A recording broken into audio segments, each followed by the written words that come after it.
You want to support Roland Martin Unfiltered? Be sure to join our Bring the Funk fan club. Every dollar that you give to us supports our daily digital show. There's only one daily digital show out here that keeps it black and keep it real. It's Roland Martin Unfiltered. Support the Roland Martin Unfiltered daily digital show by going to RolandMartinUnfiltered.com. You can make this possible. Folks, former Republican presidential candidate and Trump supporter Herman Cain is dead. He died this morning of coronavirus a month after struggling with the disease. And it started 9 days after he attended the Trump rally in Tulsa, Oklahoma, where mask wearing was minimal. Now, check this out, okay? These are a series of tweets that Herman Cain sent out. Want to watch? Go to my iPad. Ignore the outrage, ignore the thugs, defy the violence and the left-wing shaming. Tonight's Tulsa Trump rally will be one for the history books. America is here tonight, and the Tulsa rally crowds are unbelievable. Well, we know that wasn't the case. He sent this tweet out. Masks will not be mandatory for the event, which will be attended by President Trump. People are fed up. He sent this on the actual night. Here's just a few of the black voices for Trump at tonight's rally, having a fantastic time. This is the photo right here. You see Paris Denard right there. You see, I think that's Deneen Borelli, the woman to the left of Paris. And you see, of course, as Herman Cain right there in the center. Herman's dead. Now, his friends say, oh, he did not catch it at the rally. He did not catch it there. That's not where it happened. Well, let's see here. Did he catch it going back home? Here's another tweet that he sent out on June 25th. We don't want days like this, but we really don't want more lockdowns. Virus or no virus, that cannot happen. Now look, certainly condolences to the family of Herman Cain. But the reality is this here. Herman Cain, a cancer survivor who was 74, shouldn't have been there. You increase the chances of getting this. Bill Montgomery, the founder of the pro-Trump conservative student organization, Turning Point USA, also died from the virus. That group is also opposed to wearing masks. Oh, and you remember Texas Republican Louie Gohmert tested positive for COVID-19. He's been adamant about not wearing a mask. He said he finally started wearing a mask in recent days and that the mask likely got him infected. Let me just get Erica again. All them black folks, in fact, that little leprechaun comedian, so-called comedian Terrence Williams, posted a video doing a jig, dancing, and they were all in the back sitting here dancing.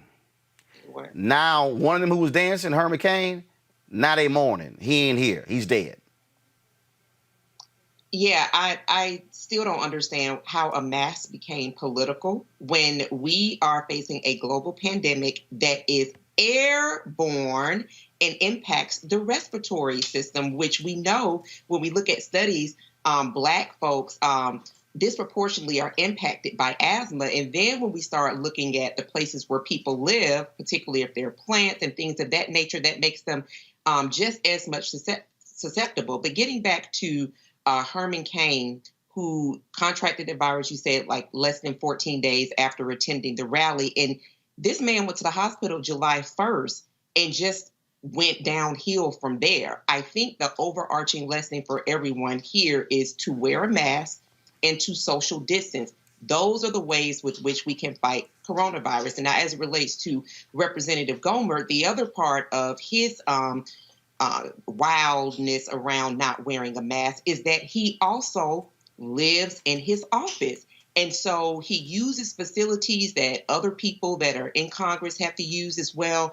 He's been very, very blatant about exposing, as the piece talked about,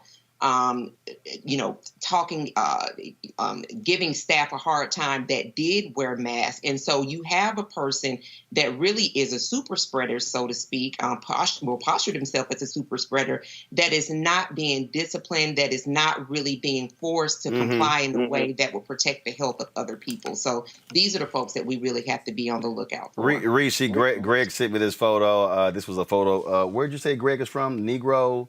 The Negro History Bulletin. The Negro History Bulletin. Go to my iPad, y'all. This is a photo. A person second from the left is Herman Cain.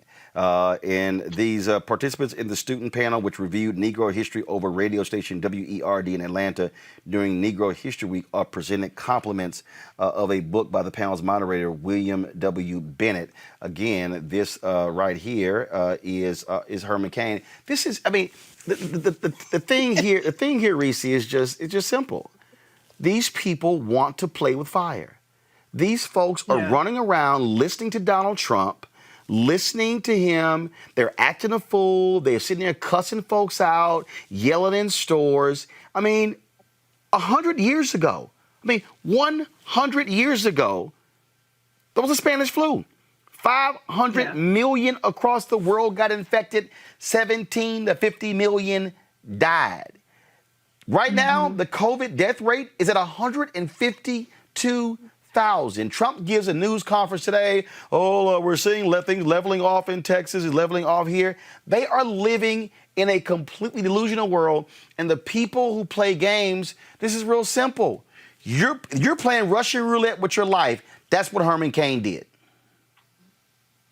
Yeah, it is. And my condolences go out to the Cain family, because I actually do think it's very sad what's happened to him. And it was, mostly avoidable, because he could have chosen to not go to a Klan, coronavirus incubator rally. And, I've seen even, I don't know if you guys noticed today, that Angela Stanton, who's actually running for Congressman John Lewis's seat, was spreading these conspiracy theories about, Democrats being behind it. For all we know, she could have been the one to infect him, because asymptomatic people often infect people who have pre-existing conditions, and they have a different reaction to it. And so people absolutely need to take it seriously. And it's very tragic to know that this man was on his deathbed while his own staff was tweeting out coronavirus conspiracy theories and disinformation. This is not a game. It's actually not political, and people need to take it seriously or die. That's the alternative, dying. And that's the thing, Greg. And I keep saying, hey, if these white folks want to go out there and act a fool, but numbers don't lie. Black people are dying disproportionately because of a variety of, obviously, health ailments, pre-existing conditions, and the effects of Jim Crow, all these years of the stress we got to deal with.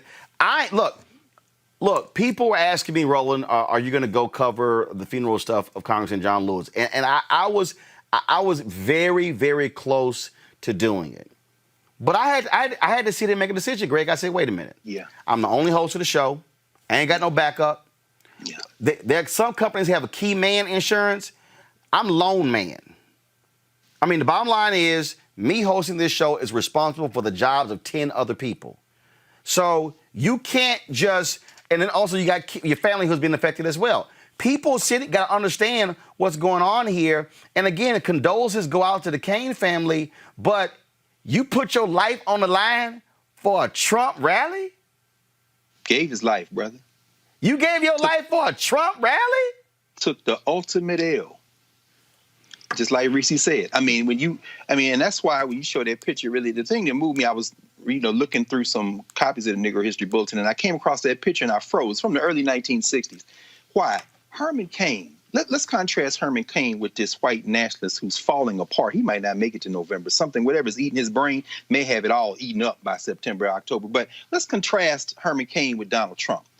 Herman Cain did not inherit a fortune. His father, he grew up poor in Memphis. He was born in Memphis. Cain gets to Atlanta because his father moves down there. His father ends up being the chauffeur for the CEO of Coca-Cola, and he tells the CEO of Coca-Cola, this is Herman Cain's father, pay me in Coca-Cola stock instead of money. And that's how he's finally able to get ahead. Contrast that with Fred Trump, his old racist ass out there squeezing the life out of poor people and black and brown people. Well, when he let them in the tenements at all, building these trap apartments. And so Herman Cain doesn't have an inheritance. He goes to Morehouse on scholarship. That's where that picture come from. And it's crazy to see him sitting there. We just got through talking about, you talked about the black media last week, black radio stations. WERD was that station Dr. King used to broadcast on. And they go do this Black History thing, and they pay them with a book written by Carter G. Woodson. That's what he's holding there. So where does he go wrong? He gets a degree from mathematics from Morehouse, goes to the Navy and works as a mathematician while he's in the service. And then as he gets into fast food, Pillsbury, Burger King, ultimately we know him, of course, from pizza and all that. He's really a self-made person with the little bit of momentum his family could give him. Meanwhile, Donald Trump is the biggest business failure in American history in terms of the most prominent business failure. He's actually shooting for it. And when those paths converge, it's because Herman Cain goes too far off into this whole idea of self-sufficiency. And somewhere in the 90s where he's critiquing Bill Clinton for saying, universal health care, well, I have to lay off my employees. He's a straight capitalist, and he doesn't really have a political philosophy. But then he gets caught up. Why? Because some of these white folks in this white nationalist party, particularly these hyper-capitalists, they want a black person to espouse those talking points that in America you can pull yourself up by your bootstraps, even if you ain't got no bootstraps. And Herman Cain, who did not develop a political philosophy, and clearly from that picture he had a chance because he was around some people that could have helped him, but Herman Cain, chasing that dollar, ends up trapped in this rhetoric, this hyper-capitalist rhetoric, turns into a mascot for the Republican Party, and then gives his life to the huckster, who they shouldn't even be mentioned in the same breath, because if you put them on the same plane of being business people, Herman Cain is the success and Donald Trump is the joke. But Reese nailed it. Man, you put your whole life out here, brother. Yep. And you lost your life, man. You lost your life. All right, folks, back to our Roland Martin Unfiltered video in just one moment.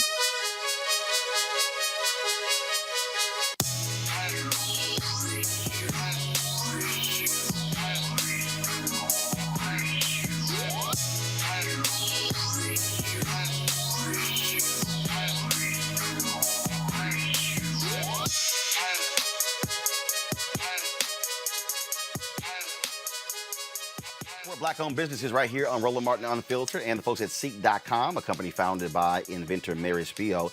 They have a couple of products that you can also get. They have their VR, their virtual reality headsets, which allows for you to place your phone inside of this device and look at the content on Ceek.com in virtual reality. It's as if you're sitting in the room. You can also get these headsets, 360-degree 4D headphones, which gamers love. It allows for you this Bluetooth. You can have a headset to talk as well, to take phone calls. Amazing sound. Go to Ceek.com, CEEK.com, and you can simply use the promo code RMVIP2020, RMVIP2020, to get both of these products. It's time to be smart. When we control our institutions, we win. This is the most important news show on television of any racial background. Y'all put $2, $3, $4, $5, $10, $15, $20, $30 on this and keep this going. What you've done, Roland, since this crisis came out in full bloom. Anybody watching this, tell your friends. Go back and look at the last 2 weeks, especially of Roland Martin Unfiltered. I mean, hell, go back and look at the last 2 days. You've had sitting United States senators today, Klobuchar and Harris. Whatever you have that you can bring to Roland Martin Unfiltered to support it, please do, because this information may literally save your life. Watch Roland Martin Unfiltered daily at 6 p.m. Eastern on YouTube, Facebook, or Periscope, or go to RolandMartinUnfiltered.com. Support the Roland Martin Unfiltered Daily Digital Show by going to RolandMartinUnfiltered.com. Our goal is to get 20,000 of our fans contributing $50 each for the whole year. You can make this possible. RolandMartinUnfiltered.com.